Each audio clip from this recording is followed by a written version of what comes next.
તમે tune in કર્યું છે 89.6 FM રેડિયો રાજકોટ અને હું છું આપનો પ્રિયંક.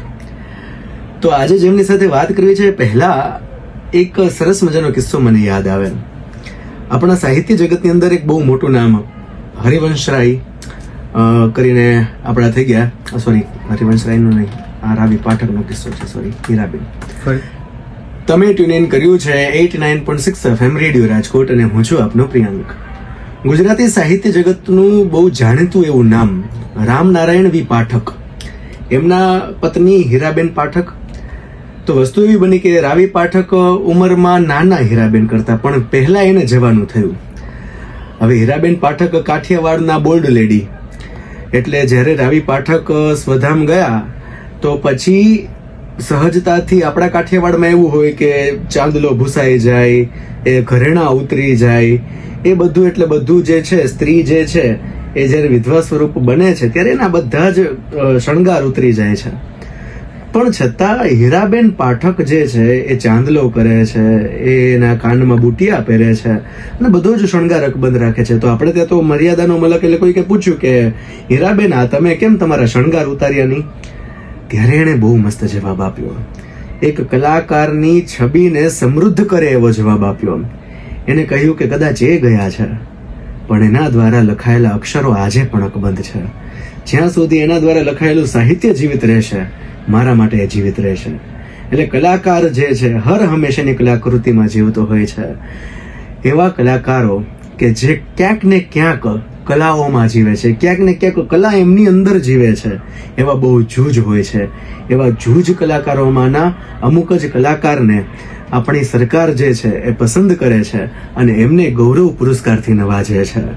એવા જ એક ગુજરાત સરકારના ગૌરવ પુરસ્કારથી પુરસ્કૃત એક, આમ કહેવાય કે જેનું નામ બહુ સન્માનથી લેવું જોઈએ, રાજકોટના એક ઊંચા ગજાના ચિત્રકાર કે જેમને પોતાની કારકિર્દીની અંદર વ્યવસાયિક રીતે જોઈએ તો એજી ઓફિસમાં ઓડિટર, ત્યાર પછી એમને બધું પ્રમોશન મળતું ગયું ને જે લાસ્ટલી IA&AD આ પોસ્ટ ઉપર જઈને એ રિટાયર થાય છે.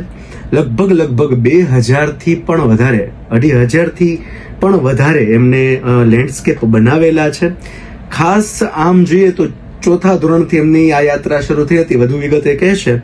પણ 1973થી વિધિવત રીતે આ ફિલ્ડની અંદર એ કાર્યરત થયા અને ઘણા બધા ચિત્રો બનાવ્યા. ખાસ વધારે આનંદ એ વાત છે કે એવું સ્વીકારે છે કે આ જે કુદરત છે એ જ મારું શિક્ષક છે. તો વધુ કાંઈ ના એના વિશે કહેતા આપણી વચ્ચે આદરણીય શ્રી સુરેશભાઈ રાવલ ઉપસ્થિત છે. સાહેબ, 89.6 FM રેડિયો રાજકોટ વતી હું આપને આવકારું છું. નમસ્કાર. Thank you. નમસ્કાર. થેન્ક યુ પ્રિયંકભાઈ. સાહેબ, આપ લગભગ જે રીતે વાત થઈ એ મુજબ 50 વર્ષથી પણ વધુ અનુભવ આ ફિલ્ડની અંદર ધરાવો છો. તો ખાસ તમારા જીવન વિશે થોડીક માહિતી આપો. ક્યાંથી તમને આ ફિલ્ડની અંદર પ્રેરણા મળી? કયા તબક્કે એવું લાગ્યું કે ના, આ જે કલા છે મારી અંદર છે કે જેને મારે વધુ એનહાન્સ કરવી જોઈએ? કઈ રીતે આ બધું જે છે ગોઠવાયું અને અહીંયા સુધી પહોંચ્યું? એવું બનતું હોય છે કે આ પ્રશ્નમાં ઘણીવાર ઘણા લોકો પૂછે કે કયા સાલથી કયા બાળકને શું એમ કે સ્પેશિયલ પ્રેરણા મળી. મને એવું લાગે છે કે દરેક બાળકના જીન્સ ને DNA માં કાંઈક ને કાંઈક સર્જનાત્મકતા હોય જ છે. પછી એ ચિત્ર બાબત હોય. ઘણી વાર મેં જોયું છે કે બાળકો માટીમાં ચૂથીને રમકડા બનાવતા હોય છે, કોક કાગળના રમકડા બનાવતા હોય છે, કોક એન્જિનિયરિંગનું રેડિયો ખોલીને જોતા હોય છે. તો આ સર્જનાત્મકતા છે એ ખરેખર કોઈ DNA નું તત્વ હશે એવું મને લાગે કે કોઈ પેશાગત રીતે કંઈક આવી જતું હશે. એવી રીતે કહીએ તો હું નાનપણથી ચિત્રો બનાવતો અને 4થા ધોરણમાં મને એવું લાગ્યું કે આ બુકની અંદર એક ઇલસ્ટ્રેશન છે, એક સાદું એક બોક્સ, તો આ 3 ડાયમેન્શનલ કેમ દેખાય છે? આમ ઘસી ચોપડીના હાથ ગઈશો તો એ તો 2 ડાયમેન્શનલ પાનું છે. એમાં મને બહુ છે ને ઇન્ટ્રીગ્યુઇંગ, એટલે કે બહુ જ છે ને જિજ્ઞાસા થઈ. અને વારંવાર 100 વાર જયારે મેં એને કર્યું ત્યારે મને ખબર પડી કે ઓહો, આવી રીતે આમ છે, માટે આ 3 ડાયમેન્શનલ દેખાય છે 2 ડાયમેન્શનના પાના ઉપર. ત્યારે મને એમ થયું કે જાણે અદ્ભુત આનંદ થયો કે આપણને આ વસ્તુ આવડી ગઈ. ત્યાર પછી એક એવો તબક્કો આવ્યો કે છાપામાં ઇલસ્ટ્રેશન હોય તો એ કરી નાખીએ, બુકમાં ઇલસ્ટ્રેશન હોય તો એ કરી નાખીએ. જેમ કે મને યાદ છે કે લાલ બહાદુર શાસ્ત્રી આવ્યા કે નહેરુ નું અવસાન થયું તો છાપામાં એના ફોટા આવે તો એ કરી નાખીએ. આવું બધું ચાલ્યું. તે છે કે હું 10મા ધોરણ પછી કોલેજમાં આવ્યો ત્યારે મને ખ્યાલ આવ્યો કે નહીં, આ છે ને એ આમ બધું, અને બધા મારામાં જ નહીં, બધા આર્ટિસ્ટો છે ને એના 2 તબક્કા હોય જ છે. એક એમેચ્યોર કે જ્યારે એને જાગૃતિ નથી હોતી પણ પુષ્કળ કામ કરતા હોય છે, એને દિશા નથી હોતી. પછી એને જાગૃતિ આવે ત્યારે એને એમ થાય કે આ સિરિયસ સબ્જેક્ટ છે, હું જે કરું છું એ આ ગમે તેમ ચાલવાની રીત નથી, આના કોઈ માર્ગ છે. એ સમયે જોગાનું જોગ શું છે કે મારા ફાધર ઇંગ્લિશના પ્રોફેસર હતા ને ઇંગ્લિશનું ઘરમાં વાતાવરણ હતું, તો એને કારણે છે ને હું ઇંગ્લિશ શીખો, અને ઇંગ્લિશ શીખી એકદમ સ્વાભાવિક રીતે. અને પછી મેં આ શહેરની લાઇબ્રેરીઓમાં કલાના જેટલા પુસ્તકો ઇંગ્લિશમાં હતા એકેય બચ્યું નથી. એટલા મેં છે ને લઈ અને વાંચ્યું ત્યારે મને ખબર પડી કે આ વિષય શું છે. એ અંદાજે 73-74 માં કહેવાય. અને ત્યારથી છે ને હું એક જાગૃત કલાકાર થઈ ગયો. અને ત્યાર પછીથી મેં કોપી છોડી દીધી.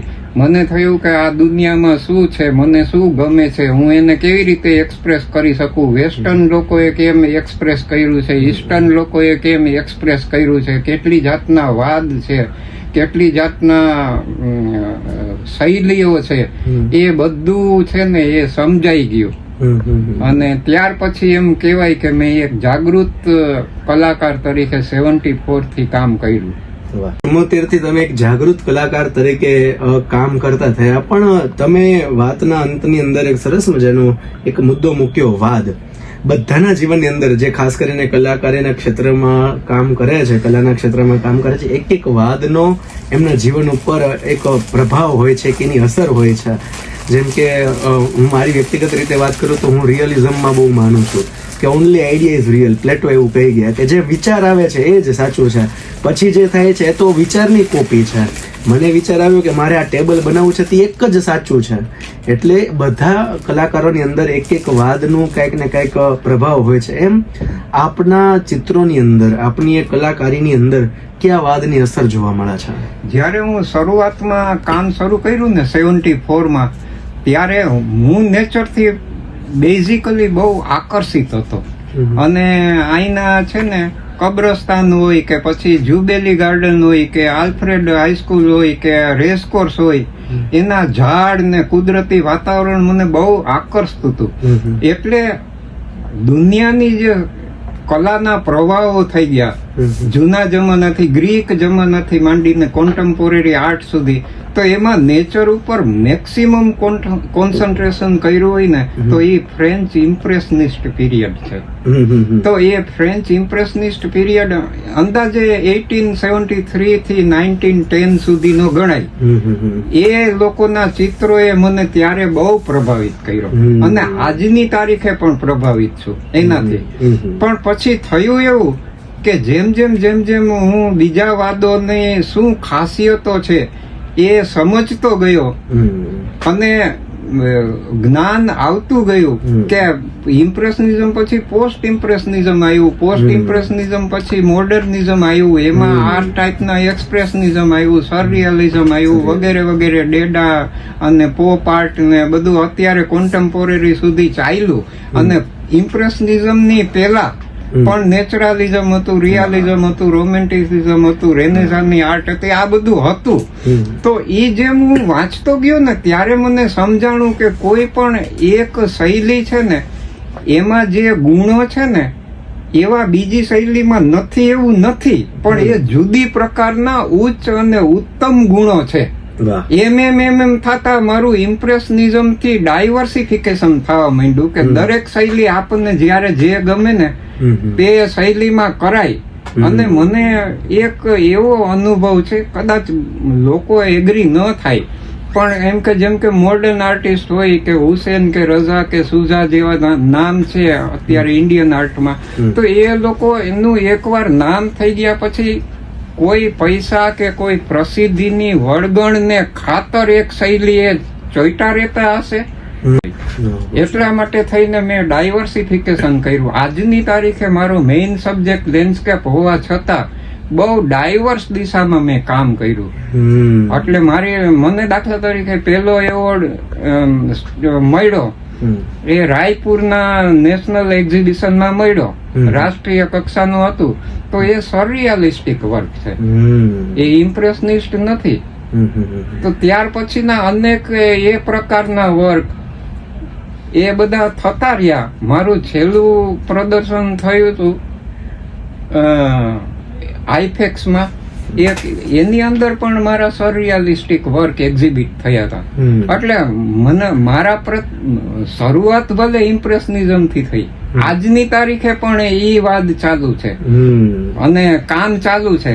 પણ બીજા વાદની છે ને જાણકારી કે જ્ઞાન બહુ ઊંડું હોવાથી હું એમાં છે ને ગોઠવાઈ શકતો નથી એક શૈલીમાં. ગમે ત્યારે મન થાય ત્યારે ગમે તે શૈલી મારા મનમાં આવે તો એને હું અજમાવું છું. એટલે એક અલગ અલગ મલ્ટિપલ વેઝ ની અંદર તમે જયારે કામ કરી રહ્યા હો ત્યારે એક આનંદ પણ આવે ને ક્યાંક ને ક્યાંક તમારી વાતોની અંદર આપણી જે સાંસ્કૃતિક ફિલોસોફી છે, આનો ભદ્રા ક્રતો યંતુ વિશ્વતઃ, વિશ્વમાંથી બધી જ સારી બાબતો છે એ મારે તરફ આવો, એ પણ ક્યાંક ને ક્યાંક તમારી વાતોની અંદર છલકાય છે.